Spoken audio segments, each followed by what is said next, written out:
Picture a man who has not held a firearm since he was a frightened teenager, shoved into a collapsing army in the dying weeks of a world war. No real combat, no training worth the name. And for the 30-some years since, his hands have built exactly one thing: curtain rods. Metal rails for hanging fabric over windows. Then one ordinary morning, that man decides he is going to design a military pistol and quietly humiliate every legendary gunmaker alive. It is the winter of 1980.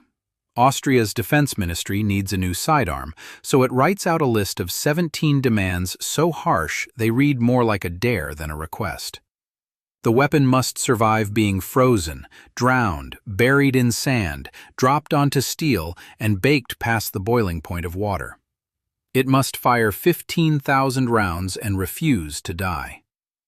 The invitation goes out to the great arms houses of Europe, names that armed whole centuries of warfare. They all answer. And so does he. A 52-year-old maker of household fittings from a sleepy town outside Vienna.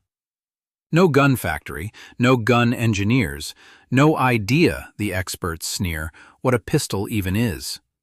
They laughed at him in those first rooms. Every single one of them laughed. It would become the single most expensive mistake the entire firearms world had ever made. Now meet the impossible man. No fortune behind him. No family factory waiting to be inherited. No proud line of gunsmiths whispering trade secrets across the dinner table. His father worked the railways. He grew up in a city about to be swallowed whole by war, and he survived it the way ordinary people survive history, by keeping his head down and learning a trade. And here is the secret almost everyone missed. The years he spent on factory floors taught him something the gun world had forgotten how to ask. He learned how metal behaves when you torture it across thousands of cycles, where it cracks, where it fatigues, where it quietly betrays you. But more than that, he learned plastic. Real, structural, injection-molded polymer. He understood synthetic materials at a depth most engineers never bothered to reach. Because the entire firearms industry was built on a single, unquestioned belief: a gun is made of steel. It had been steel since the 1800s. Steel was strength. Steel was serious. Polymer was for toys, for toothbrushes, for cheap junk you threw away.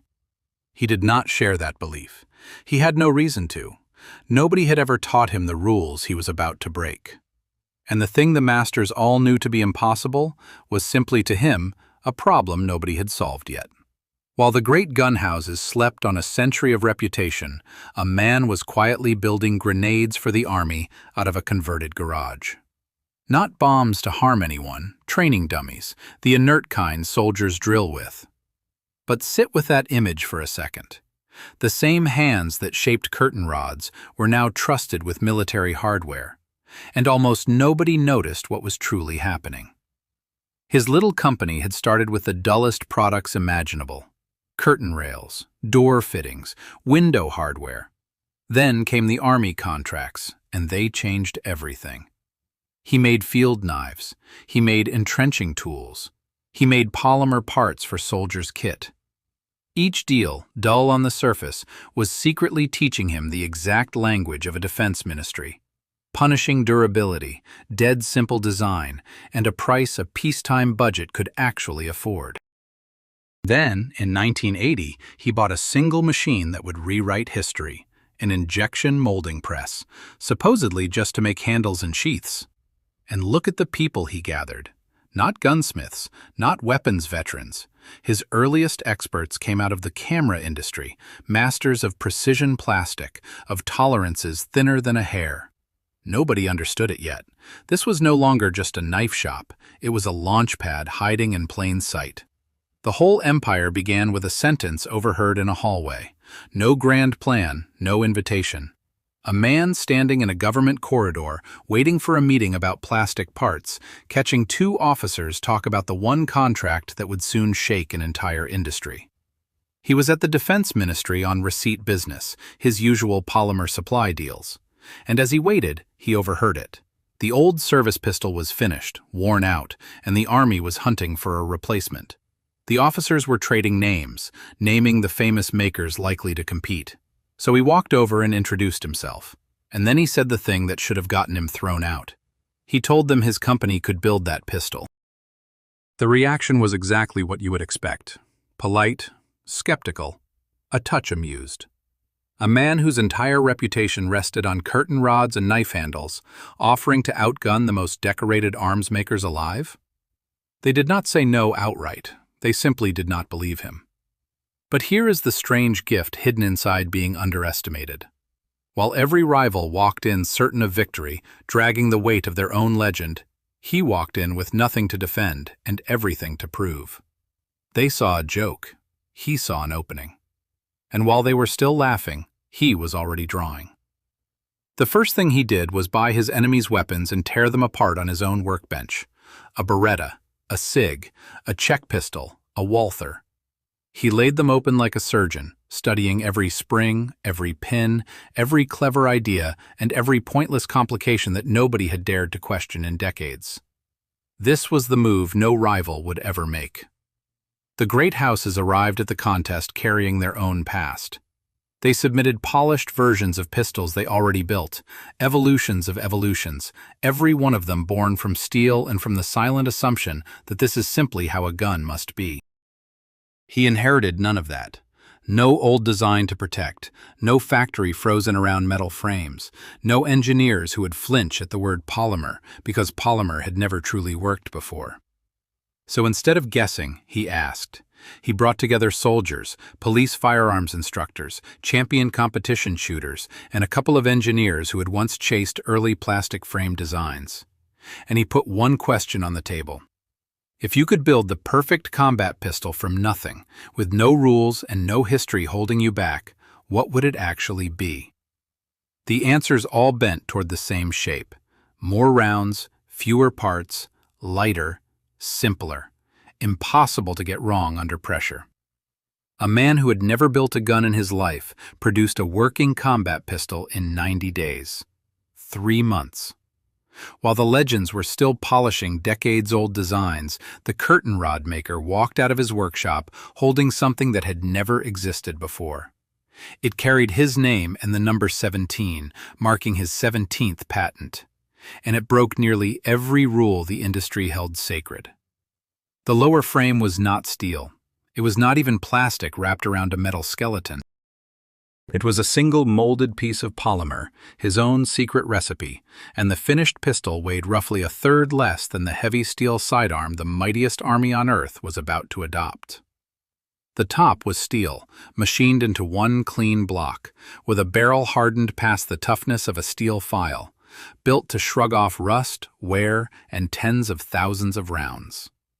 But the real revolution was what he removed. Just over 30 parts, while rivals carried 60, 70, more.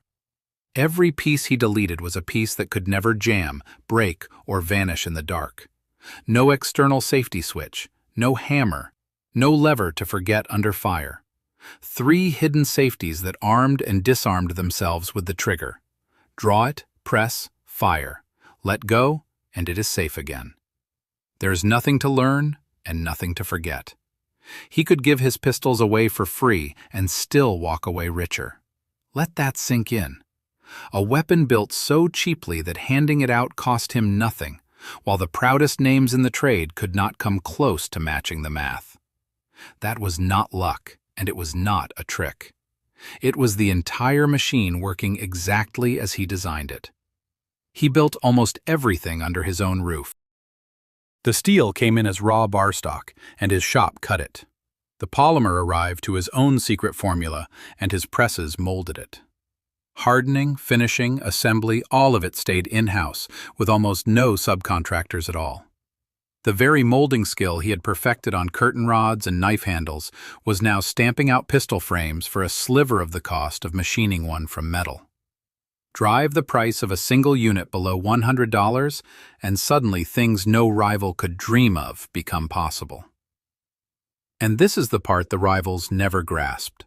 They showed up with refined steel, careful, respectable, expensive, a polished improvement on the same old idea everyone already knew. He showed up with something that did not belong on the same shelf. Lighter, cheaper, tougher, simpler. It was not a better entry in the contest. It was a different kind of creature, and the others simply had no answer for it.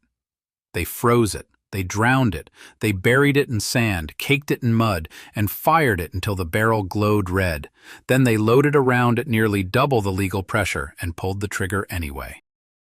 It was one of the most punishing gauntlets anywhere in the Western world, and the plastic gun built by the curtain rod man did not just survive it.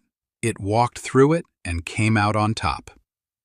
The year was 1982. His pistol passed every single test, then kept going past 15,000 rounds while inspectors hunted for the smallest sign of failure and came up empty. The official verdict was blunt. It was clearly superior to every other weapon submitted, beating 8 rival pistols from 5 of the most respected makers on Earth. The Army adopted it on the spot, with a first order of 25,000. The police lined up right behind them. The man who had made curtain rods was suddenly the armorer of his own nation's military and police. And the old guard? They sneered. A toy, a gimmick. Plastic could never be trusted with a soldier's life. But the gun did not care about their pride.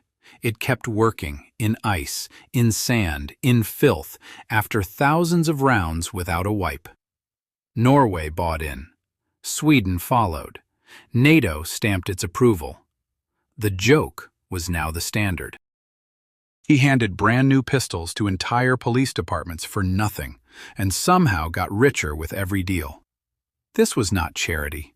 It was a trap no competitor on Earth could escape, and it would end with his pistol on the hip of 3 out of every 4 cops in America. The timing was perfect. Across the United States, police were drowning. Officers carrying 6-shot revolvers were running into criminals with magazines holding 30 rounds or more. The math was a death sentence, and departments everywhere were desperate to upgrade. So his American man did not buy ads and wait. He walked straight into the stations and made an offer nobody could refuse. Take our pistols, hand over your old revolvers, and the whole trade costs you almost nothing. The guns were so cheap to make that he could resell those battered revolvers and still profit on the swap. Then he sent his own instructors to train the officers for free. Those instructors went home and told everyone who would listen. The product sold itself from the inside out. When the giant New York force finally came around, the rest of the nation toppled like dominoes. One audit later, the real number came in higher than anyone guessed. Nearly 3/4 of American law enforcement, and in some regions well past 90%. One man fired 10,000 rounds through this pistol without ever cleaning it. Not a single failure. Then he sank it to the ocean floor for half a year, pulled it from the salt and slime, and it fired flawlessly. The legend of the curtain rod gun was no longer a story. It was a fact nobody could argue with. Hollywood put it in blockbusters. Musicians put it in their lyrics. The name slipped into everyday speech until it became a word people used for any pistol at all, the way a tissue becomes a Kleenex. But fame alone never built any of this. The very industry that once mocked the plastic toy was now scrambling to copy it, chasing a head start they could never close. More than 20 million of these pistols have rolled out since that first contract. His company stayed private, never drowned in debt, while older legends collapsed into bankruptcy around it. And the man himself?